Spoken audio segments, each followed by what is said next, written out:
Hi, I'm Stephanie, and today let me talk to you about Clockwork Angel. Amazing.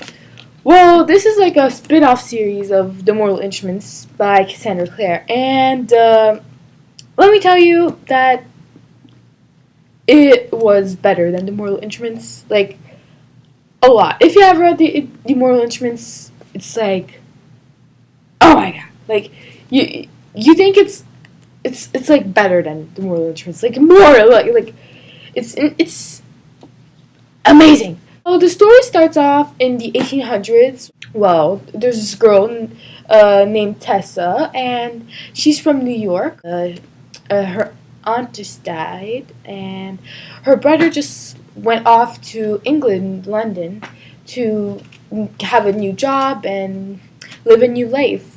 So then she gets a ticket from her brother saying like, okay, so come join me to England, and yes, let's go in England and be back with each other and see each other again.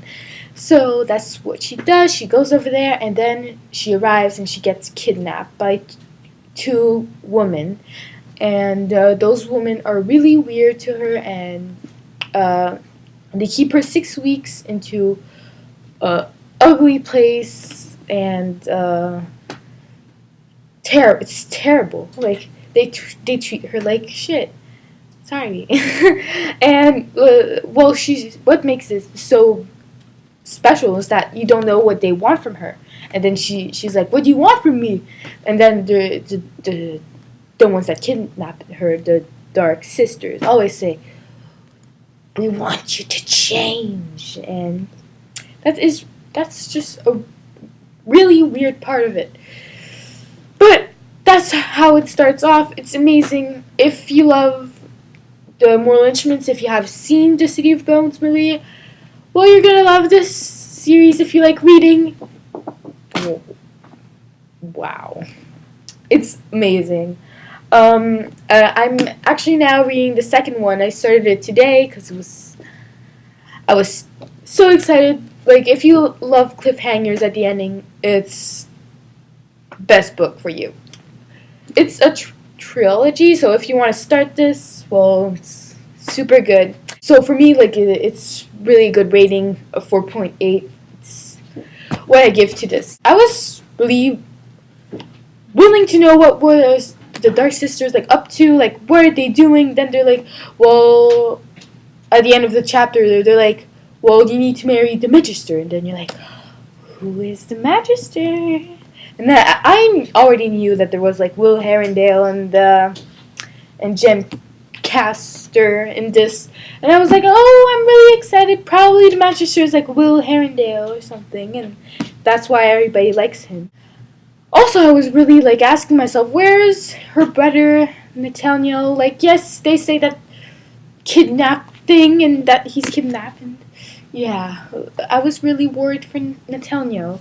Mostly Will wanted to like kill the Dark Sisters and announce them to the Clave because they did bad things, and they kill people, and that's really not good. That's how Will caught the sisters, and then he sees Tessa, and he's like, "Would you like to come with me to the institute?"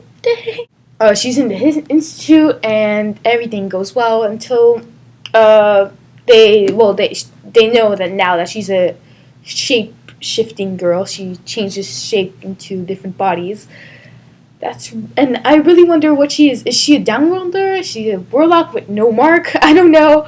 I'm like really confused now. I think that she's maybe a shadow hunter, like part shadow hunter, but I don't know why Brother Eknop doesn't know about it. Maybe he's keeping it from her. I think she's half shadow hunter, maybe half demon, half shadow hunter. I don't know. It's messed up in my mind. So after she goes to the institute, and then she meets Camille Belcourt, which isn't described in this one, and also she's in the City of Fallen Angels. So I really liked Camille in the City of Fallen Angels. I think she was quite interesting, and I was really happy to see her in this book because she's partly French and I'm partly French. Well, I'm mostly French, but whatever. I think she's really interesting, and I think that Magnus Bane and her, like, I wanted to know more about them because I really like Magnus. Magnus is like a good character for me. I really love him. And then Kemi asks Tessa if she wants to change in herself to go at the Kinsey to like fight him. But then you're like, because then they went to, before that, they went to Mortman's, and, Charlotte and Henry went to Mortman's, and they asked him, like, questions about Nathaniel and stuff, and where they thought he was, but he didn't know, and he just said that he knew who the Magister was, and was the Kinsey. So that's why Kemi came, and after she wanted that Tessa shape changes in Kemi, so that she could go to the ball at the Kinsey's house, and go with Magnus and Will as her subjugate. And so that was really a good chapter. I really loved that chapter. But my favorite one is when she goes to the ball with Will not really herself, she's Kemi, and then like Will really talks to her like he loves her, but he like then she thinks, well, it's because Kemi is so beautiful, but it's like, no, he loves you for you. She's such a stupid girl. Come on, but I love her. She's like my true heroine, Tessa. Wow.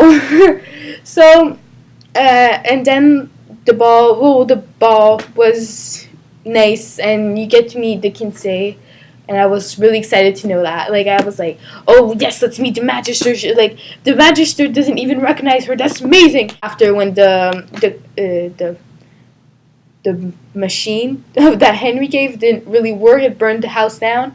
I was like, whoa. I bet that Henry's like the Magister and not the Kinsey. He just made this all up just to like. I was like positive that Henry was in the plan of the Magister and stuff. I was like, You're not a loyal Shadowhunter. No, you're not. And after they fight and everything, that was so exciting. And then Tessa uses the gun with the Kinsey, but then there was no. Love that chapter. Okay, and let's all face it. What's wrong with Will? Okay, we're asking us this question since like the beginning of the book. What's wrong with him? Like in the attic, he was like pushing her away, and after like at the ending sort of the book, he's just like pushing her away, and he's frustrating me so much. And he's like, oh, you want to go to bed with me? Like, what's wrong with you? What is wrong with you?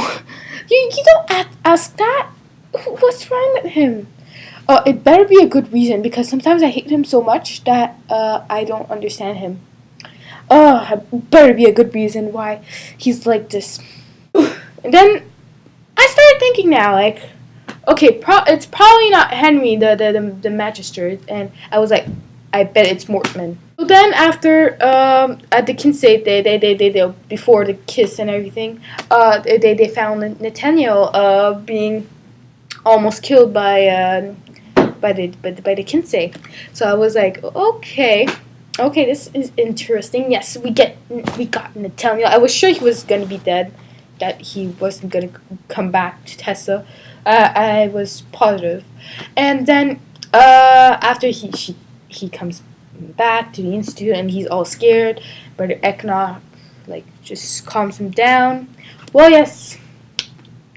After I really believed in him, and I really thought that Jessamine and him could really do a great couple. And I think that Jessamine I think her story is really sad. Like I would be like I would feel the same thing as her, like being like a Shadowhunter. Like, she's a lady, she doesn't want to be a Shadowhunter, and she's obligated to, and she doesn't want to, and I think that's really sad. After we discovered Jem's story, I think that was pretty sad that like all the powder and that he needs to take that drug to feel better. I thought that was sad too. Like, I felt bad. And that his parents are dead, and he went to Shanghai and went back home, well, to England, where his dad was living there. So that was really sad. And after I was really surprised that Nathaniel betrayed everyone. He betrayed like the Shadowhunters. How can you do that? That was disappointing. Oh, that was really sad. So after he betrays them, and then the Clockwork things just come and hurt Jem, and like they want Tessa, but they can't have Tessa because she's Tessa, and then after Jem falls on the floor, and then after he tells a secret about the powder, and that he's has gray hair and gray eyes because of that. Oh my god, that was really sad. Because then after Mortman arrives, and with the blood of Jem, he just bursts in the institute with all his clockwork creatures and kills Thomas. And I love it, Thomas. I thought that Thomas and Sophie like could do something, because that would be really cute, and Agatha and everything. Why did they die? No, why, Cassandra? Why are you doing this to us? And he wants Tessa, and then Tessa. That was an amazing scene when he was with Tessa and in the sanctuary, and then he was there, and he was like, take this, the wash GTS, change yourself, and she was like, no, and then he was like, do you want to kill? I'm gonna kill Jasmine and Sophie if you don't do it. And then I was like, oh no, he didn't, because I was no. I was really excited at it, like what was gonna happen, and then she's like, okay, well, if you do it, I'm gonna like take this knife and pull it to my chest. And I was like, oh damn, girl. Oh, I was really proud of her. I was like so excited. I was like, oh my god, she's amazing. And then she just when she's about to pull it into her chest, she changes. That was best plan ever. She changes, and the blood runs out of everywhere into a girl that is like that got gunshotted at the sisters thing. And oh my god, that was amazing. Also, the part when not Jem, Will is there, and she wakes up, and then she's like, Will, is that you? That was really cute.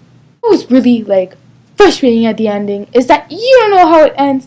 Really, it's just ending that Will is just there, and he's at Magnus's house, and I love Magnus in this book, and he's just there, and then he says, can I ask you for my help or something? I was like, what does he want with Magnus? I'm so happy to know this, and finally we're gonna know it, because in the fourth one, Magnus was talking about, not really a spoiler, Magnus was talking about Will, and well, Alec was jealous, of course. So that's it. I'm really excited to know more about this. So thanks for watching. If you can like this video, subscribe maybe, and I'll see you on my next review. Bye!